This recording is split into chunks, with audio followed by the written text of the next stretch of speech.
Y por lo tanto vamos a denunciar las veces que haga falta el cinismo insoportable que emanan sus acusaciones, porque es usted el primer represaliado de la historia de la humanidad que se sube cada mañana en un coche oficial. Es usted el primer represaliado de la historia de la humanidad que cobra 147.000 euros al año, el doble de lo que cobra el presidente del gobierno del supuesto Estado opresor. Es usted el primer represaliado de la historia de la humanidad que lo pasa usted tan mal que lo primero que hizo fue subirse el sueldo un 5%. Menuda dictadura, menudo sufrimiento el suyo. Menuda jeta la suya. Aquí la única dictadura es la que ustedes quieren imponer aquí, en Cataluña. Al final va a resultar que las bestias con forma humana, que las personas con tara en el ADN, que los seres inferiores, les vamos a derrotar a ustedes. Ya lo hicimos en el pasado, les vamos a volver a derrotar, porque en definitiva, las veces que haga falta defenderemos el Estado de Derecho y la democracia por mucho que el señor Sánchez se humille. Muchísimas gracias. En primer lloc, calmis.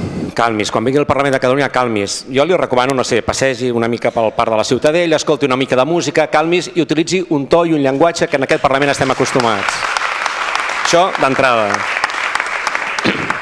De tota manera, no m'estranya el seu llenguatge, el seu vocabulari, sabent que probablement està utilitzant les mateixes expressions que el president Aznar va dir l'altre dia en el Puente Aéreo, de la batalla final contra el separatismo. Però això no són episodis d'hazañas bèl·liques. El Parlament no venim aquí a parlar d'hazañas bèl·liques. I vostè ara, quan parlava que ja no s'havien derrotat, no sé, el subconscient potser l'ha d'haver traït, que es referia al 1939? Es referia aleshores? Es referia al 1939, quan ens van derrotar? Diputat, no té la paraula. Segurament es devia referir a això. Molt bé. I com diu molt bé l'amic enyorat Jordi Cuixart i la resta de companys, nosaltres no anem en absolut a defensar-nos de res. Nosaltres vam fer el correcte. Vam estar al costat correcte de la història i som al costat correcte de la història.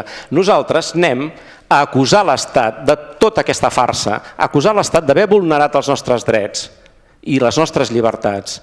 I això ho farem a tot arreu. Gràcies.